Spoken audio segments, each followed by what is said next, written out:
Good morning everyone and welcome back to vocab 24। मैं हूँ श्वेता आपके साथ। टाइम हो चुका है कि हम अपने वोकैब्स को कवर करें, देखें कि हमारे आज के 10 नए वर्ड्स क्या हैं और किस तरह से हमें अपनी पढ़ाई को इन्हांस करना है, अपनी वोकैब्स को इन्हांस करना है। क्योंकि क्या है, वोकैब्स जो है वो आपकी पेपर में बर्डनड होंगी, यानी कि आपका जो पेपर होगा वो that will be burdened with the vocabularies. बहुत सारे ऐसे वर्ड्स होंगे जो आते रहेंगे और हमारा जो सेशन होता है ये आपके लिए इस तरह से डिज़ाइन होता है कि जो भी करंट में यूज़ हो रहे वर्ड्स हैं वो पूरी तरह से आपके सामने आ जाएं, कवर हो जाएं। इसलिए क्या करेंगे, अपने वर्ड्स को देखेंगे, सीखेंगे उनके सिनोनिम्स, एंटोनिम्स, यूजेज, लर्न करने का तरीका, सब कुछ।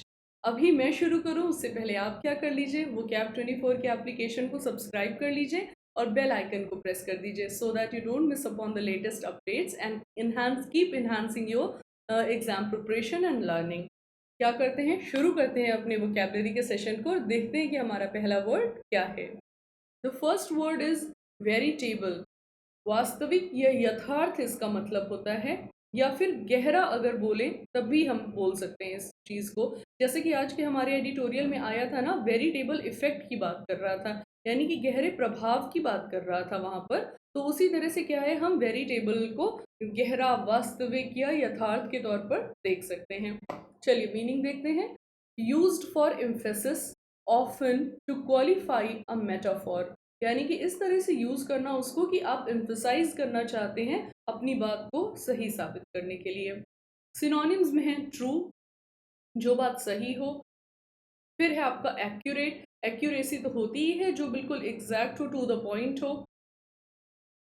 जैसे मैथ्स में एक्यूरेसी हम चेक करते हैं ना, डेसिमल के बाद बहुत बाद तक नंबर्स को अगर हम काउंट करते चलते हैं तो क्या करते हैं, हम एक्यूरेसी को टेस्ट करते हैं। करेक्ट की बात कर रहा है, सही है। प्रिसाइज, यानी कि बहुत बारीकी से आपने चीज़ों को अगर बताया है तो क्या किया है आपने, उसको वेरिटेबल बोला है। अच्छा देखिए, यहाँ पे वेरी वर्ड लिखा हुआ है ना, जैसा आपका वेरीफाई होता है। वेरीफाई क्या होता है, आपने उसके सत्य को प्रमाणित कर दिया। तो वेरी जो वर्ड है वो कहीं ना कहीं आपका उसी रूट वर्ड को लेकर चल रहा है और सत्य होने को, सही होने को दिखाता रहेगा।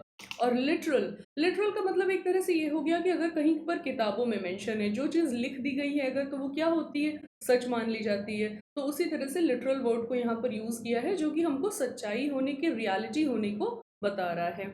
एंटोनिम्स में है फॉल्स, चीज़ों का गलत होना, अनरियल होना और फेक होना। फेक यानी कि झूठा होना। जैसा कि अभी मैंने एक दो दिन पहले या कुछ दिन पहले शायद एक न्यूज़ देखी थी जिसमें ये बता रहे थे कि एक फेक न्यूज़ की वजह से जो है इतने सारे जो माइग्रेंट वर्कर्स हैं वो आके वहाँ पे दिल्ली नोएडा बॉर्डर पे वो हो गए थे, गैदर हो गए थे, क्योंकि उनको ये पता बताया गया था कि अब ये सिचुएशन कभी ख़त्म नहीं होगी, गवर्नमेंट आपके लिए कोई काम नहीं करेगी उस फेक मैसेज में, यानी कि झूठी बात में।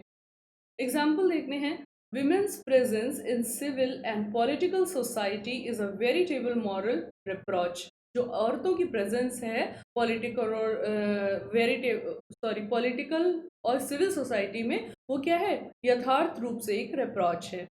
आगे देखते हैं। She was a veritable garden of indecision. वो क्या था, एक बहुत ही सही रूप से या गहरा एक तरह से गार्डन थी गलत डिसीजंस का। इनडिसीजन का मतलब यहाँ पे ये है डिसीजन ना ले पाने की क्षमता को बता रहा है, और किसी ऐसी औरत की बात कर रहा है जिसके अंदर की डिसीजन लेने की पावर बहुत ही वीक थी। तो उसको बोला है कि वो एक वेरिटेबल गार्डन थी, यानी कि वो बहुत ही बुरा जो है एक एग्जाम्पल थी इनडिसीजन का। ट्रिक में लिखा है, कुछ भी हो लेकिन लोगों की जिंदगी और उसका स्ट्रगल वेरिटेबल ट्रुथ है लाइफ का। यानी कि कितनी भी चीजें बदल जाएं लेकिन लाइफ को लेकर जो स्ट्रगल चलता रहता है वो क्या है, वेरिटेबल है, वास्तविक है, यथार्थ है या गहरा सच है जिंदगी का। चलिए आगे आते हैं अपने सेकेंड वर्ड पे। टॉल की बात कर रहा है। टोल भी कह सकते हैं, टॉल भी कह सकते हैं। जैसे हमारे टोल नंबर्स होते हैं तो वो क्या दिखाते हैं, होते तो वो भी नंबर्स ही हैं लेकिन वो क्या दिखाते हैं, आपकी किसी फोन करने के नंबर को दिखाते हैं। जो टॉल होता है वो आपका दर को भी दिखाता है। दर का मतलब है यहाँ पे रेट से, जैसे रेट ऑफ इंटरेस्ट होता है ना। अच्छा कुछ भी हो, किसी भी तरह से अगर आप देखेंगे तो इसमें क्या है, नंबर जरूर इन्वॉल्व होते हैं। फिर क्या बोल रहा है मीनिंग में, the number of death or casualties arising from a natural disaster, conflict, accident, etc.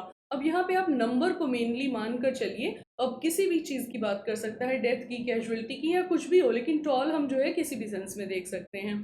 Synonyms हैं इसका नंबर, काउंट एंड स्कोर। सारे ये जो वर्ड्स हैं बहुत ही आसान है, इनमें बहुत ज़्यादा मुश्किल नहीं होगी आपको वर्ड्स लर्न करने में। फिर देखते हैं एग्जाम्पल में क्या लिखा हुआ है। The tall of dead and injured mountain, जो संख्या थी किसकी जिनकी डेथ हुई और इंजर्ड थे जो लोग घायल हुए, वो माउंट होती गई, वो बढ़ती गई। जैसे यहाँ पर देखिए ये एक्सीडेंट हो गया है ना, तो इसमें कुछ लोगों की डेथ हुई होगी, कुछ लोग घायल हुए होंगे, तो उनकी संख्या धीरे धीरे करके बढ़ती गई। कैसे बढ़ती गई? जैसे जैसे लोगों को निकाला गया उसमें से। फिर है the toll as road and transportation tax is getting higher day by day. अब यहाँ पे टोल को मैंने टैक्स के सेंस में यूज किया है। जो टोल है, जो दर है, यानी कि जो रेट है किस चीज़ की, रोड एंड ट्रांसपोर्टेशन टैक्स की, वो दिन ब दिन बढ़ती जा रही है। ट्रिक में लिखा है इंडिया पाकिस्तान डिवीजन में कितने लोगों की डेथ हुई, इसका टोल अनगिनत है। यानी कि इंडिया पाकिस्तान में जो डिवीजन हुआ उसमें कितने लोगों की डेथ हुई, ये संख्या अनगिनत में जाती है। आते हैं अपने थर्ड वर्ड पे। रेवेज की बात कर रहा है, कहर, यानी कि बहुत बुरा प्रभाव होना किसी चीज़ का। यहाँ पे इमेज में देखिए आप क्या है, शायद बॉम्ब ब्लास्ट हुआ है, या मुझे लगता है कि अफगानिस्तान की कोई ये सिचुएशन दिखाई गई है। वहाँ पे क्या कर देते हैं, बॉम्ब ब्लास्ट हो जाता है, तो इसी तरह ये सिचुएशन क्रिएट हो जाती है, यानी कि सब कुछ बर्बाद हो जाता है। I am not specifically saying that it's Afghanistan, but इसको देखकर मुझे वहाँ की याद आ रही है, इसलिए मैंने बोला। तो वहाँ पे क्या होता है, हो सकता है बॉम्ब ब्लास्ट हुआ हो सकता है अर्थक्वेक आया हो, तो उसकी वजह से जो प्रभाव होते हैं वो क्या होते हैं, रैवेज होते हैं। यानी कि बहुत बुरा प्रभाव होना, bad impact which is a very serious one, या सब्सटैंशियल है तो हम उसको रैवेज बोलते हैं। मीनिंग देखते हैं, the destructive effect of something. देखिए मैंने बुरा आपको बोला ना, तो डिस्ट्रक्टिव की बात कर रहा है, जो कि खराब हो। सिनोनिम्स हैं डैमेज, डिवास्टेशन, हैवॉक। डैमेज और डिवास्टेशन तो बहुत ही कॉमन वर्ड है। हैवॉक की बात कर लेते हैं। हैवॉक क्या होता है, बिल्कुल अस्त व्यस्त हो जाना, हैरान हो जाना। जैसे क्या होता है कि किसी की लाइफ में आपने कभी सुना होगा कि एक के बाद एक करके परेशानियां आती जाती हैं। किसी की लाइफ को छोड़ दीजिए, भारत को देख लेते हैं। भारत के ऊपर पहले कोरोना वायरस आया, फिर नेपाल आया, फिर चाइना आया, पाकिस्तान तो परमानेंट है। तो ये क्या है, हम लोग इस समय एक हैवॉक में हैं, यानी कि एक परेशानी में है। इकोनॉमिकल क्रंच तो चलता ही रहता है, पॉलिटिकल क्रंच तो चलता ही रहता है, तो क्या है, एक हैवॉक है, एक कहर ढा गया है भारत के ऊपर। फिर देखते हैं इस एंटोनिम्स में, असिस्टेंस यानी कि कोई सहयोग मिल गया है, या फिर एड हो गया है। जैसे अमेरिका ने क्या बोला कि वो भारत के साथ है, रशिया ने क्या बोला कि वो भारत के साथ है, तो क्या है, असिस्टेंस है। हैवॉक में क्या मिल रही है, असिस्टेंस मिल रही है। और एड तो होता ही है मदद होने से। एग्जाम्पल है, younger women are also not immune to the ravages of this disease. जो औरतें हैं, यंगर वीमेन यानी कि कम एज की जो औरतें हैं, वो भी इम्यून नहीं है, यानी कि प्रतिरोध नहीं कर पाएंगी इसके, इस बीमारी के रेवेज का, कहर का। हो सकता है कि कोरोना वायरस के लिए बोला गया हो। फिर लिखा है, the Indo Pak division has casted a ravages on both the sides and still lives. Indo Pak division जो हुआ था उसकी वजह से एक रेवेज जो है वो कास्ट हुआ था, यानी कि एक बहुत कहर जैसा ढा गया था दोनों ही पक्षों में, और वो अभी भी जिंदा है, यानी कि अभी भी लोगों के अंदर खटास है। अगर मुझसे कोई कह दे कि तुम जाओ पाकिस्तान जाकर रहने लगो, तो मैं अनगिनत टाइम सोचूंगी और शायद मैं जाऊं भी ना। तो मतलब रहने के लिए, जाने की बात मैं नहीं कर रही हूँ। वो क्या है, हम लोग के दिमाग में, जबकि हम लोग उस टाइम पे थे भी नहीं, कोई बात भी नहीं थी, और आज सिचुएशन कितनी बदल गई है, लेकिन इसकी वजह से इतना रैवेज हुआ था, जो कहर ढाया था, वो अभी भी लोगों के दिमाग में कहीं ना कहीं जिंदा है। ट्रिक बोल रहा है, कोरोना के रैवेज से बचने के लिए अब सिर्फ वैक्सीन का ही सहारा है, यानी कि कोरोना के कहर से बचने के लिए अब सिर्फ वैक्सीन का ही सहारा है, कि वैक्सीन आ जाए और हम जो है बच पाएं। आगे है फोर्थ हमारा, सकावर। स्कावर भी आप कह सकते हैं, सकावर भी कह सकते हैं। नाउन होता है आपका ये वर्ड, और इसका मतलब होता है राहत मिलना। पीछे रैवेज था, अब यहाँ पे राहत मिल गई है। ये उसका सिनोनिम भी फ्रेम कर, एंटोनिम भी फ्रेम कर सकता है।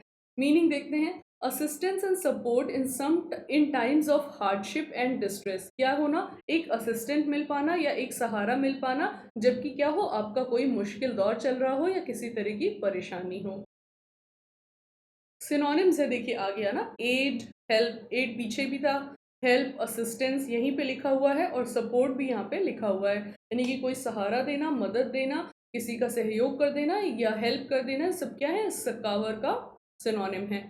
एंटोनिम्स में है हिंड्रेंस। आप उसको राहत क्या दें, आप और क्या करें, प्रॉब्लम क्रिएट कर दें। जैसे आग में घी डालने वाला काम होता है। मान लीजिए दो लोगों में लड़ाई हो रही है, आपने उनको क्या किया, उनकी हेल्प नहीं की झगड़ा शांत कराने में, आपने और बीच में कोई ऐसी बात बोल दी कि लड़ाई झगड़ा और होने लगा। हालाँकि ये थोड़ा-सा वेग एग्ज़ाम्पल है इस बात के लिए, लेकिन मैं आपको सिर्फ़ समझाना चाह रही हूँ कि किस तरह से बातों में दिक्कतें और बढ़ सकती हैं। तो हिंड्रेंस हो गया यानी कि असुविधा खड़े करना, इम्पेडिमेंट, इम्पेडिमेंट आपका सेटबैक का सिनोनिम हमने देखा था उस दिन, या फिर आपका और किस चीज़ का हो सकता है ये सिनोनिम, जो रुकावटें आती हैं, हमने एक वर्ड देखा था अभी कुछ दिन पहले, उसका सिनोनिम है यानी कि बीच में आने वाली रुकावटें। जैसे कि उस टाइम पे मैंने आपको रोड में ब्रेकर्स का एग्जांपल दिया था कि क्या है, आपकी स्पीड में जो रुकावटें आती हैं, तो इम्पेडिमेंट्स होते हैं वो। और फिर ऑब्स्ट्रक्शन, देखिए ओ बी जहाँ पर आता है वहाँ कोई ना कोई दिक्कत की बात होती है। अब ऑब्स्ट्रक्शन की बात कर रहा है यानी कि रुकावट की बात कर रहा है, किस तरह की कोई दिक्कत है, यानी कि यार मैं वो काम कर रहा था और इतने ऑब्स्ट्रक्शंस आए उस काम करने में। या फिर क्या होता है कि आपको कहीं बहुत जल्दी पहुंचना है, तो आप क्या बोल सकते हैं कि मुझे जाना तो है वहाँ, लेकिन बीच में ट्रैफिक का सबसे बड़ा ऑब्स्ट्रक्शन है, यानी कि अभी ट्रैफिक जो है वो बहुत ज़्यादा होगा, ये बहुत बड़ी रुकावट है मेरे जल्दी पहुँचने में। एग्जाम्पल देखते हैं। Victims families had no protection, no succour और सपोर्ट। जो विक्टिम की फैमिली है उनको कोई सुरक्षा नहीं है, कोई सकावर नहीं है, या फिर कोई सपोर्ट नहीं है। अब अगर हाथरस वाले केस से ये सेंटेंस निकाला गया है तो थोड़ा सा कॉन्ट्राडिक्टरी हो जाएगा कि वहां तो इतनी ज़्यादा सुरक्षा दे दी गई है कि लोगों के लिए ये एक मुद्दा बन गया है कि इतना ज़्यादा सेफ गार्ड क्यों कर रहे हैं। अभी कोई सुरक्षा ना दी जाती तो ये कहा जाता है कि सुरक्षा नहीं दी जा रही है, और जबकि इतना बड़ा केस हो गया है। तो हमारे यहाँ कुछ भी हो जाए प्रॉब्लम तो होगी। Only God knows when we would have succour from corona virus pandemic. सिर्फ भगवान ही जानते हैं, खुदा ही जानते हैं, मौला ही जानते हैं कि हमें क्या है, कोरोना वायरस से कब आज़ादी या राहत मिलेगी। ट्रिक में लिखा है एसी लग जाने की वजह से गर्मी से कुछ सकावर मिली है, यानी कि एसी लग गया है उसकी वजह से गर्मी से कुछ राहत मिली है। हालांकि एसी खुद एक बहुत बड़ा कारण है पूरे उसमें एनवायरनमेंट में गर्मी पैदा करने का, क्योंकि इतनी गर्म एयर निकलती है। आजकल हर किसी के घर में एसी लगा हुआ है, तो क्या है, उसकी वजह से गर्मी और बढ़ती है। लेकिन ये बातें हम लोग खुद नहीं समझते, मैं खुद नहीं समझ सकती। अगर मुझे बोल दिया जाए एसी के बिना रहना तो मैं शायद बहुत परेशान हो जाऊँ। तो वही है यहाँ पे कि एसी लग जाने की वजह से क्या है, हमें राहत मिल रही है। अब यहाँ पे देखिए इमेज में क्या है, ये शायद घायल वायल हो गए हैं और ये इनको क्या कर रहे हैं, इनकी मरहम पट्टी कर रहे हैं, तो इनको क्या मिलेगा, उससे सकावर मिलेगा, राहत मिलेगी। आते हैं अपने फिफ्थ वर्ड पे।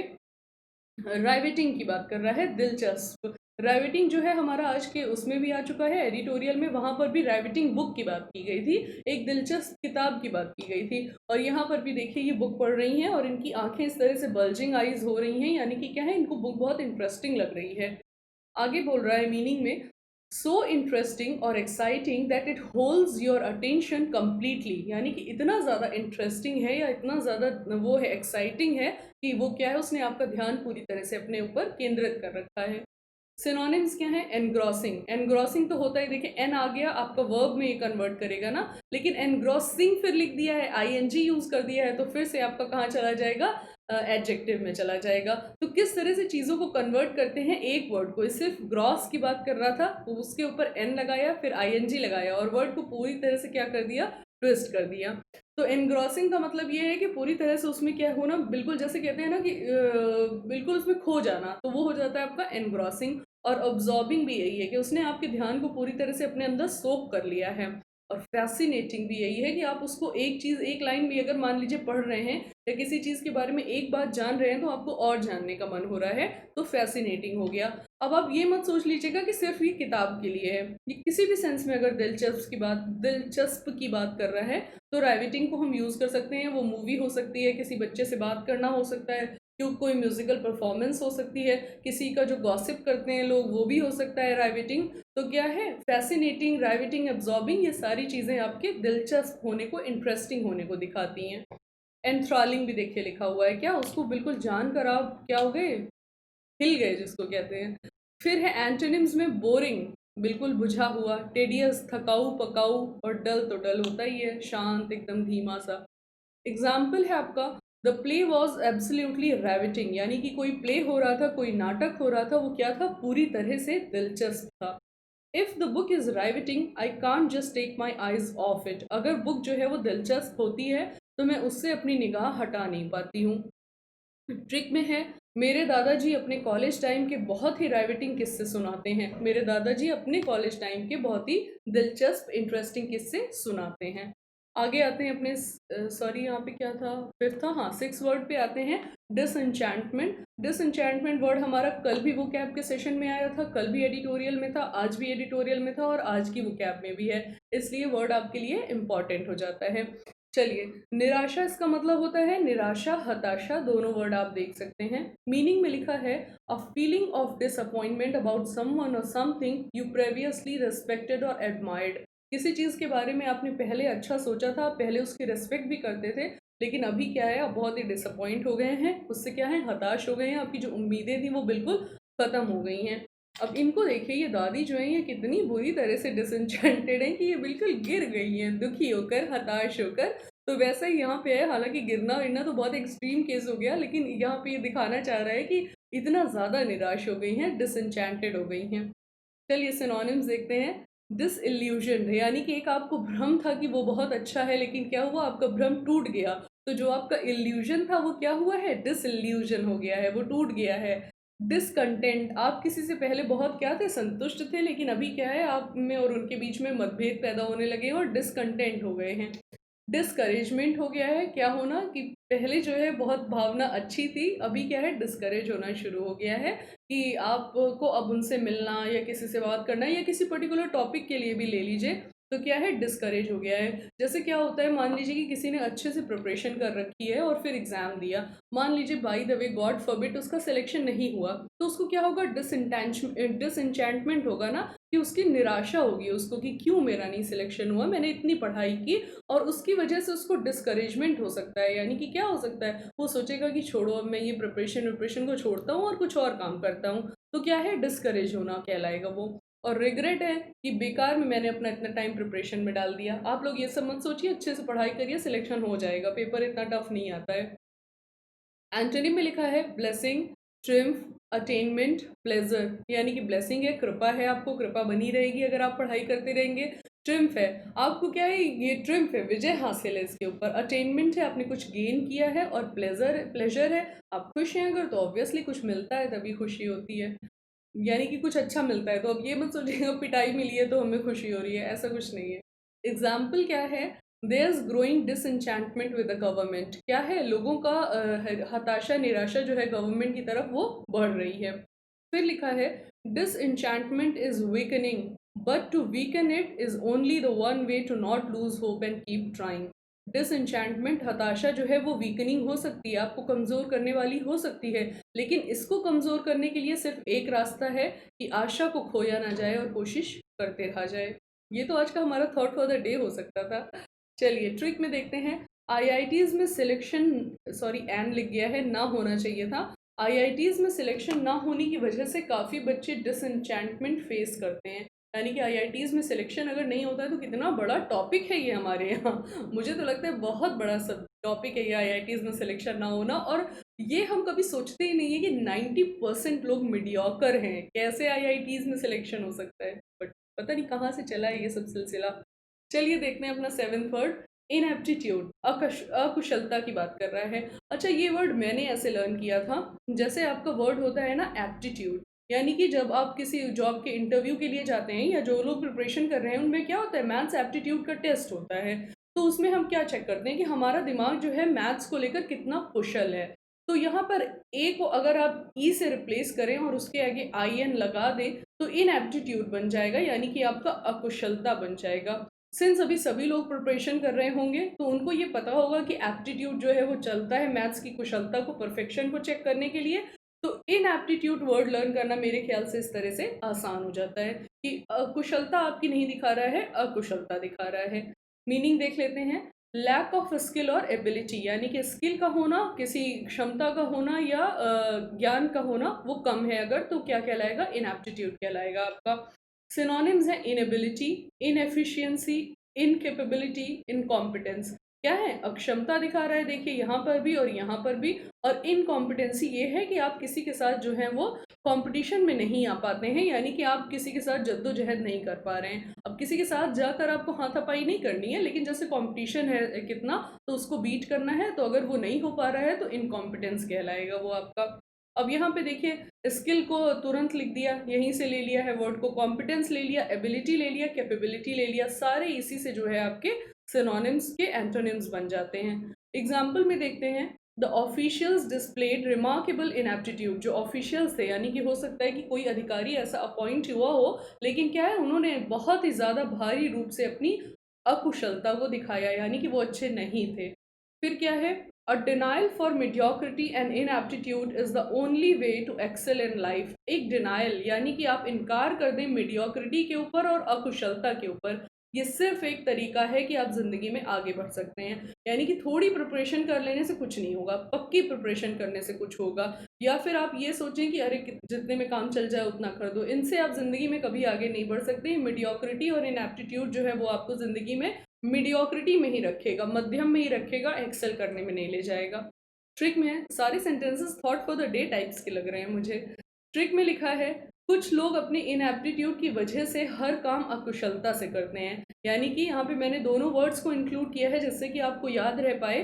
इनएप्टीट्यूड अगर होता है, अकुशलता होती है, तो काम भी अकुशलता से करते हैं। अब इनका दिमाग जो है, इसकी पजल जो है खराब होती जा रही है, यानी कि दिमाग से अगर आपकी चीज़ें जो हैं वो कम करती जाएंगी तो अकुशलता को रिजल्ट करेगा।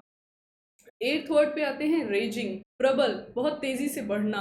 जैसे रेजिंग फायर अगर कह दें आप, तो क्या है, आग की तरह से बढ़ना या तेजी से बढ़ती हुई आग, दोनों चीजें कह सकते हैं। मीनिंग में देखते हैं, कंटिन्यूइंग विद ग्रेट फोर्स और इंटेंसिटी, क्या होना, आगे बढ़ना बहुत ज्यादा बल के साथ या तीव्रता के साथ। सिनोनिम्स में है, एक्सट्रीम, बहुत तेज, सीवियर, बहुत गंभीर, वेरी ग्रेट, बहुत बड़ा। अच्छा, ग्रेट वर्ड कितना पॉजिटिव वर्ड होता है ना, क्योंकि हम हमेशा ग्रेट को महान से जोड़कर देखते हैं। लेकिन अब जब आप एडिटोरियल्स पढ़ते होंगे तो आपको पता चलता होगा कि great word is a very simple word. इसको हमेशा बड़ा होने के सेंस में यूज़ कर लिया जाता है, यानी कि विशालता में, क्वांटिटी में या लार्ज होने की चीज़ों में दिखाते हैं। महानता से इसका रिलेशन बहुत ही कई कम जगह आपको मिलेगा। फिर है मॉडरेट, यानी कि क्या होना, बिल्कुल ठीक होना, जितना कि बर्दाश्त किया जा सकता है। और डिलाइटेड ऐसा है कि जिससे कि आपको खुशी मिल रही है। यहाँ पे वर्ड थोड़ा सा नेगेटिव सेंस में चलता है। आगे देख लेते हैं, the raging fire light up the sky as the storm continue. Raging fire क्या था, उसकी वजह से आकाश पूरा आपका जगमगा उठा, जैसे कि आग तूफान जो है बढ़ता रहा। अब जगमगा उठा कितना पॉजिटिव वर्ड लग रहा है, लेकिन अब क्या है, नेगेटिव है, क्योंकि आग इतनी ज़्यादा बुरी थी तूफान के साथ जो लगी हुई थी, कि उसकी वजह से क्या हुआ, पूरे आसमान में रोशनी दिखने लगी आग की।